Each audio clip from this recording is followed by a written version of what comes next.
Hello friends, PCIT technical ज्ञान channel में आपका हार्दिक स्वागत है। मैं संतोष कुमार गुप्ता आज आप लोगों को टाइप ऑफ सॉफ्टवेयर कितने प्रकार के होते हैं इनके बारे में बताऊंगा। आपने पिछले वीडियोस देखे जिसमें आपको कंप्यूटर मेमोरी के बारे में बताया गया था। उसके बाद नेक्स्ट चैप्टर आता है टाइप ऑफ सॉफ्टवेयर। वीडियो को लास्ट तक जरूर देखिएगा, वीडियो को स्किप मत करिएगा। बहुत ही इम्पॉर्टेंट टॉपिक पे आज चर्चा होनी है। सॉफ्टवेयर कितने प्रकार के होते हैं, उन सॉफ्टवेयर से कौन से कार्य होते हैं, इन सारे चीज़ों के बारे में आज आपको बताया जाएगा। हम चलते हैं अगली स्लाइड की तरफ। एक एक स्लाइड आप देखते रहिएगा। ये स्क्रीन पे आप देख पा रहे होंगे टाइप ऑफ सॉफ्टवेयर के प्रकार। There are two type of software that is defined in next slide। दो प्रकार के मुख्यतः सॉफ्टवेयर पाए जाते हैं जिनको अगली स्लाइड में डिफाइन किया गया है। हम अगली स्लाइड पे चलते हैं। अगली स्लाइड पे आप यहाँ देख पा रहे हैं definition of system software. System software की परिभाषा एंड एप्लीकेशन सॉफ्टवेयर और एप्लीकेशन सॉफ्टवेयर की परिभाषा। मीन्स कि दो प्रकार के सॉफ्टवेयर होते हैं। एक हमारे होते हैं सिस्टम सॉफ्टवेयर और दूसरे होते हैं एप्लीकेशन सॉफ्टवेयर। सिस्टम सॉफ्टवेयर क्या है? सिस्टम सॉफ्टवेयर वे सॉफ्टवेयर होते हैं जिनका प्रयोग सर्वप्रथम किया जाता है। जी हाँ मित्रों, आप कंप्यूटर ऑन करते हैं, उसमें आप देखते होंगे कंप्यूटर ऑन होते ही विंडो 7 या विंडो 8 या मोबाइल हो तो एंड्रॉयड, जो भी वर्जन्स के ऑपरेटिंग सिस्टम पड़े हुए हैं वो सबसे पहले आपको दिखने लगते हैं। उन्हीं को हम सिस्टम सॉफ्टवेयर कहते हैं।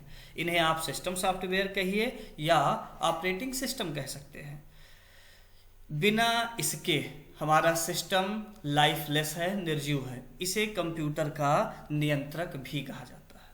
ये था हमारा सिस्टम सॉफ्टवेयर। अब हम बात करेंगे next application software. Application software क्या है?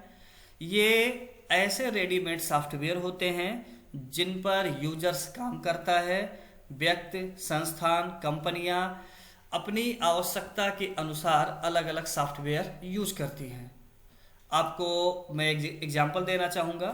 जैसे आप किसी अकाउंट्स डिपार्टमेंट में काम करते हैं तो वहाँ पे आपको टैली सॉफ्टवेयर की ज़रूरत पड़ती है। अगर आप कहीं डिजाइनिंग का काम कर रहे हैं तो कोरलड्रा सॉफ्टवेयर की जरूरत पड़ती है। इसी तरीके से जिस भी संस्थान या कंपनियों में जिस सॉफ्टवेयर पे काम होता है वो सारे सॉफ्टवेयर एप्लीकेशन सॉफ्टवेयर कहलाते हैं। ये था सिस्टम और एप्लीकेशन सॉफ्टवेयर की परिभाषा। स्क्रीन पे आप स्पष्ट देख पा रहे होंगे। आप स्क्रीन को फिर से मूव करके यदि कोई भी कंटेंट समझ में नहीं आता है तो देख सकते हैं। हम चलते हैं नेक्स्ट टॉपिक की तरफ। Next topic type of software को हमने चार्ट में विस्तृत रूप से समझाया है। यहाँ देख पा रहे हैं दो कैटेगरी में डिवाइड है। एक हमारा है सिस्टम सॉफ्टवेयर और दूसरा हमारा है एप्लीकेशन सॉफ्टवेयर। सिस्टम सॉफ्टवेयर को हम इधर कैटेगराइज किए हुए हैं। पहला हमारा है ऑपरेटिंग सिस्टम, दूसरा है डेवलपमेंट सॉफ्टवेयर जिसको हम प्रोग्रामिंग सॉफ्टवेयर भी कहते हैं, और तीसरा हमारा है यूटिलिटी सॉफ्टवेयर, और चौथा लैंग्वेज ट्रांसलेटर। ये चार सिस्टम सॉफ्टवेयर के पार्ट हैं। अब हम एक एक करके आपको परिभाषित करेंगे। पहला है ऑपरेटिंग सिस्टम। जैसा कि अभी हमने परिभाषा भी बताई सिस्टम सॉफ्टवेयर की। ऑपरेटिंग सिस्टम भी उसी का ही मिलता जुलता रूप कह सकते हैं या सेम ही चीज़ है। ऑपरेटिंग सिस्टम को हम शॉर्ट में ओएस कहते हैं। ये हमारे कंप्यूटर का प्रथम सॉफ्टवेयर है। सबसे पहले हार्डवेयर बनता है, हार्डवेयर बनने के बाद उसमें जान डालने का काम ऑपरेटिंग सिस्टम करता है। अगर हार्डवेयर है, ऑपरेटिंग सिस्टम नहीं है तो भी सिस्टम काम नहीं कर सकता। हार्डवेयर है और ऑपरेटिंग सिस्टम या अन्य कोई भी सॉफ्टवेयर आपको ऐड कराना है, बिना ऐड किए आप कोई काम नहीं कर सकते। तो ऑपरेटिंग सिस्टम को आप इसकी आत्मा कह सकते हैं, बिना इसके ये लाइफलेस। अब ऑपरेटिंग सिस्टम में कई सारे ऑपरेटिंग सिस्टम आते हैं। जब हम सिस्टम नया खरीदते हैं या फॉर्मेट करवाते हैं तो हमें पता होना चाहिए कि हमारे सिस्टम में कौन सा ऑपरेटिंग सिस्टम पड़ा था जिस पे हम काम कर रहे थे, या कौन सा ऑपरेटिंग सिस्टम इसमें होना चाहिए। Window 7, XP, window 8, 10, Linux, Unix, Vista, Mac, Android, ये सारे हमारे ओएस हैं, मीन्स ऑपरेटिंग सिस्टम सॉफ्टवेयर हैं।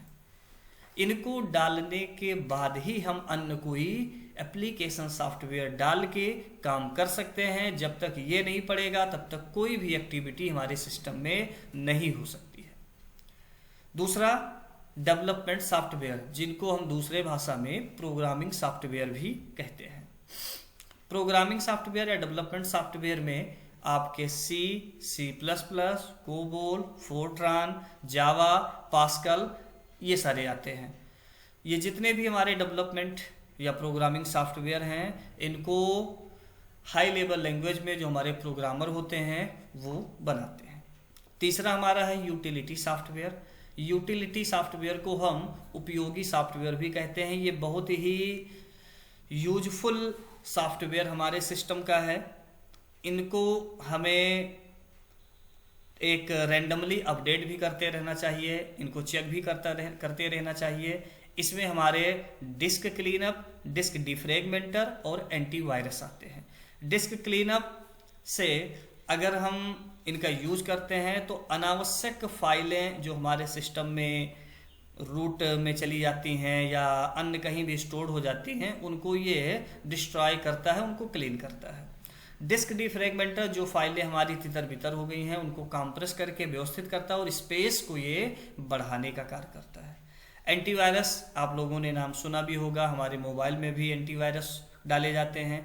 ये वायरस को खत्म करने के लिए ही बनाया गया है।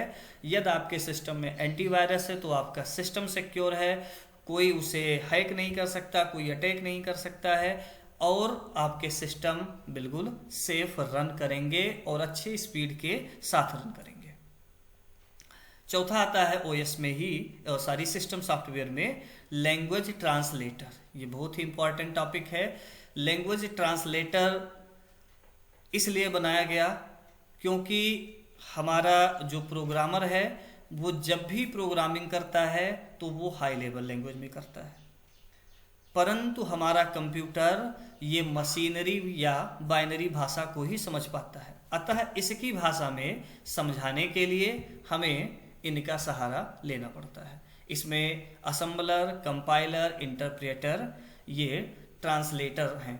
इन्हीं के द्वारा ये बाइनरी या मशीनी भाषा में कन्वर्ट किया जाता है। जो कोई भी जो हमारे सिस्टम हैं वो इनको समझ पाते हैं, फिर यूजर उसको आसानी से पढ़ पाता है या देख पाता है। इसके बाद अब हम बात करेंगे एप्लीकेशन सॉफ्टवेयर की।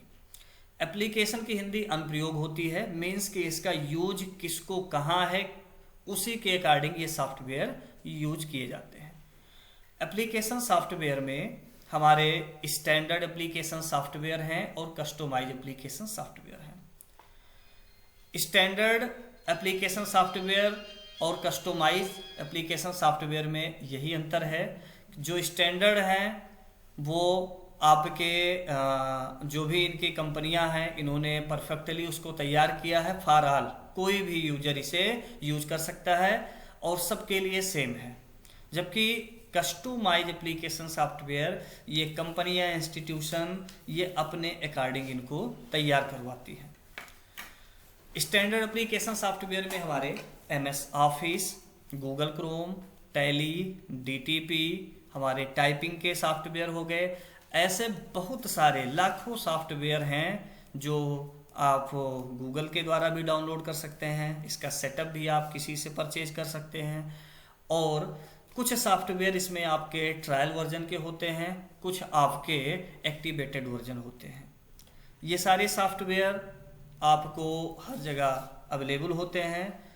ये यूजर की डिमांड पर नहीं होता है, ये हमारे जो भी कंपनीज हैं इन्होंने अपने अकॉर्डिंग इसको तैयार किया है और धीरे धीरे इसके वर्जन्स अपडेट होते रहते हैं। जो और भी यूजर की डिमांडेड होती हैं वो इसमें ऐड किए जाते हैं।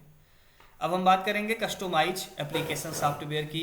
कस्टमाइज एप्लीकेशन सॉफ्टवेयर में हमारे बैंकिंग मैनेजमेंट के एप्लीकेशन सॉफ्टवेयर हैं, स्कूल मैनेजमेंट के हैं, इंस्टीट्यूशन के हैं, अन्य ऐसे कई सारे आपके डिपार्टमेंट शोरूम होते हैं जो अपने अकॉर्डिंग सॉफ्टवेयर को क्रिएट करवाते हैं, उसमें फंक्शन ऐड करवाते हैं, वो कस्टमाइज में आते हैं। दोस्तों ये था हमारा टाइप ऑफ सॉफ्टवेयर का। आज की वीडियो में बस इतना ही। मेरी वीडियो आपको कैसी लगी? आज हमने बोर्ड के बजाय आपको पावर पॉइंट के माध्यम से समझाया है। कमेंट बॉक्स में मुझे ज़रूर बताइएगा तरीका वो वाला सही था या तरीका ये वाला सही है। आगे की वीडियो हम आपके कमेंट के अकॉर्डिंग निर्धारित करेंगे। वीडियो को लाइक, शेयर और सब्सक्राइब करना ना भूलिएगा। अगली वीडियो के साथ हम बहुत जल्द ही मिलेंगे और बहुत अच्छे टॉपिक पे चर्चा करने वाले हैं। इसी के साथ जय हिंद, जय भारत।